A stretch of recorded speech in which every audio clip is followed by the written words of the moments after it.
Hello, my name is Reverend Dr. May Elise Cannon. Today is Saturday, December 23rd, just 2 days before Christmas.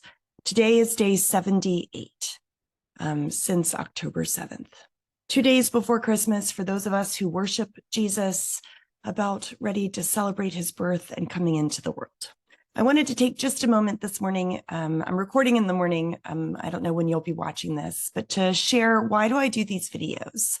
Our work at Churches for Middle East Peace, it's not about politics. It's about people. And God calls us to love people, to advocate for the good of humanity, to work towards peace, safety, security, justice, an end to war, an end to violence, an end to the bombing of Gaza, an end to the hostages being held by Hamas, an end to the lack of security for Israelis, an end to the occupation. There's so much work to be done. And we must be informed about what's happening in the Middle East to know how to respond, to inform our prayers, to inform our activism. Today is day 78 since Hamas's horrific attacks that killed more than 1,000 people on October 7th in South Israel. More than 200 people were taken hostage, and then Israel declared war. And now more than 2 million people in Gaza are suffering greatly. They are not Hamas. They have faced the most devastating consequences with more than 20,000 people dead, thousands and thousands of children, water, food, and electricity cut off by Israel, a brutal bombing campaign, a ground incursion that's destroying infrastructure and bringing about an abundance of death. And I do these videos to keep us informed so that we know how to pray and we know how to respond. I wanted to give a few specific updates today. The New York Times published an investigation that Israel used the most destructive types of bombs in areas that were actually designated as safe in South Gaza Strip. I'd encourage you to read the article in its investigation. It noted that 2,000-pound bombs posed a pervasive threat to civilians seeking safety across South Gaza, while also drawing attention to the U.S. supplying Israel with more than 5,000 of such munitions. I also wanted to call attention to an article in Haaretz by a woman whose son was killed. He was a soldier, and he was killed in the war with Hamas. The title of the article is, "I lost my son to the war with Hamas, but force and violence aren't the solution." And I wanted to read just a little bit of that article to you. So this is written by an Israeli mother whose son was killed in the war against Hamas. "The idea that 7 million Jews can rule millions of Palestinians with violent force forever without paying a steep price in the loss of democracy, or for me, the loss of my beloved firstborn son, is an illusion that was shattered on October 7th. We're hurting, all of us. And when we're hurting, especially when we're hurting, there's an illusion that force and violence will bring good to someone. It'll help us out of this mess, but that is not true. Believe me, I understand all too well how horrible October 7th was. I lost my beloved firstborn son. There is nothing more painful than that. Don't tell me I don't understand. I understand perfectly. I don't forgive any Hamas terrorist who murdered children and women and innocent people. But the easiest thing to do is to slip into the escalation of hostilities when each side sees only its own pain and ignites an uncontrollable conflagration. Because in the end, we all lose when that happens. We all suffer. The idea that Jews can rule 7 million or millions of Palestinians with violent force forever without paying a steep price of democracy or of our children's blood is an illusion. There might be some who believe more force is needed, better protection, yet we have seen that there is no high wall enough to block such hatred."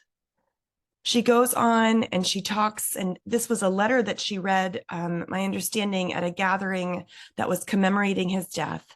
And she talks about her beliefs compelling her to write this letter. And then she says this to her Palestinian neighbors, and neighbors that are in Wadi Fukin, a village actually that we work in at Churches for Middle East Peace. She says, "I wrote this to them to share my pain and also to acknowledge their fears. And I concluded my letter saying, 'Dear neighbors, it hurts. It hurts so much, but I wanted to tell you that as I experience this pain, I also see you. And my heart is open to you. And I do not blame you for the deeds of Hamas. And I hope that this horrific situation will somehow lead our peoples to learn, at long last, how to live together with mutual respect, so that there will be no more parents, Israelis or Palestinians, who will grieve for their children. There is no other way. But we must work at it. There are no shortcuts. There's no magic solution. My son worked at it.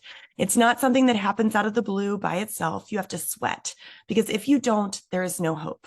I have 3 other children, one of whom was drafted this week, and I owe it to them. Israelis and Palestinians, and I would add Americans who also contribute.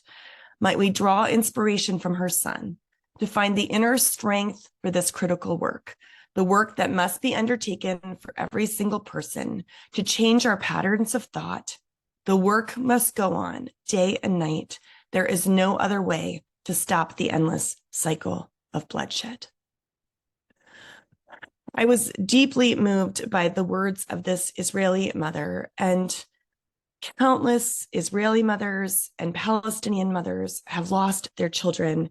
They have paid the greatest price, a price that should not be paid, the price of losing loved ones. And Palestinians continue to suffer under occupation, and people in Gaza continue to be under a blockade. I wanted to give you some facts and statistics. Gaza is literally starving right now, but I will give those in the days ahead. Tomorrow is Christmas Eve. Monday is Christmas. I will continue to keep you informed about facts and what's happening as best as I'm able. I know many people are critical because we're talking a lot about what's happening in Gaza. We are not ignoring the reality of hostages and the realities of words like what that Israeli mother shared. I also wanted to let you know, many have asked, the Ali Hospital, that is a part of the Episcopal Church, which is one of CMEP's membership groups. It's one of our member communions. The Ali Hospital was shut down this past week. And yesterday, the Episcopal Church issued a statement, and Churches for Middle East Peace issued a statement affirming the Episcopal Church and also calling for the United States to support the reopening of the hospital, condemning the closure of Ali.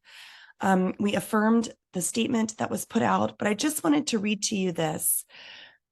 A vital ministry of the Episcopal Church of Jerusalem, Ali has remained open, providing care up until this last week, even as it faced several bombings, lack of water, fuel, or medicine. Despite this circumstance, at times, Ali has been the only hospital functioning in North Gaza, serving many more patients than the staff were equipped and adequately could care for. The medical staff did all they could to carry out the mission of the hospital and to serve those in desperate needs and impossible circumstances. CMEP calls on the Biden administration to do everything in its power to allow for the safe reopening of the hospital. And we join the Episcopal Church in condemning the repeated attacks on hospitals, targeting medical workers, just as we condemn all attacks through the conflict that kill and wound innocent civilians, especially babies, children, the elderly, and medically vulnerable.